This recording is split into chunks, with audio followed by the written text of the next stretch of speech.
Okay, our last method of solving systems of equations is by a process called elimination. You may also hear it called things like linear combinations or the addition method or the addition and multiplication method. Whatever it is, it's all the same thing. Like substitution, the idea is to get it so that you have one equation with one variable in it. Okay, the difference between substitution and elimination is how you make that first step happen. All right, remember when you have an equation, the two sides are balanced, okay? So when you have something, like let's say that we've got, this is a system, let's say we've got this first equation, x minus 2y is equal to 19. As long as I add the same thing to both sides, I keep an equivalent equation. The second equation tells me that 5x plus 2y is the same thing as 1. So if I add the 5x plus 2y to this side and the 1 to this side, I'm essentially adding something of the same value to both sides. Okay, so the balance will be maintained. I'm going to give you some steps to use, just like with substitution. So we're going to first line up our two equations in the same format. We're going to add to eliminate one of the variables. That's how we're going to make it so we have one equation with one variable. We might have to do a little bit of adjusting here first, but we'll talk about that as we go along. We're going to solve the resulting equation, take that answer, substitute it back into either one of the original equations, solve that, and check our work.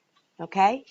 So let's do that over here on the side, okay, as we go through those steps. All right, so line them up, equal signs are lined up underneath each other. The x's are underneath each other, the y's, and the constant terms. Okay, we're going to add the two equations together. When we do that, 3x plus 1x is 4x. Right here is where we eliminate the y's.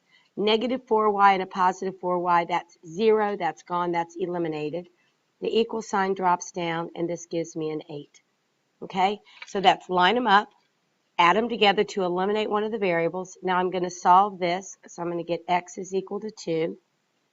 I'm going to take that answer and I'm going to put it back in either one of these original equations. So I'll put it in the second one. That's going to give me 2 plus 4y is equal to negative 2. I'm now going to solve this. That's going to give me 4y is equal to negative 4. Y is equal to negative 1. There's the solution. My ordered pair is 2, negative 1. And now I'm going to go and check that by substituting those into the equation and make sure that they work. And again, that takes you 2 seconds to do that, okay? 3 times 2 is 6. 4 times negative 1 is negative 4, so minus a negative 4 is plus. 6 plus 4 is 10. Check. 2 plus 4 times negative 1 is negative 4. Is negative 2, check. And that's how easy that is, okay? So you're going to want to do these, try them using those steps, write the steps down on the side if you need to, and then check your work with mine. This actually goes pretty quickly when they're already lined up for you, and I already have opposites. So these are eliminated. That gives me 3y is equal to 12, y is equal to 4. Okay, let's take that and put it into one of them. I'll put it into the top one. 4 plus 3x is equal to negative 2. 3x is equal to negative 6. X is equal to negative 2. Go and check it. Remember, our answer is written as an ordered pair because it's the point of intersection. Okay? Sometimes we might have to multiply one or both of the equations in order to create the opposites. When I look at this one, these are already lined up, but I don't have opposites. 2x and 2x are not opposites. I can make opposites, though, by multiplying one of these equations by negative 1.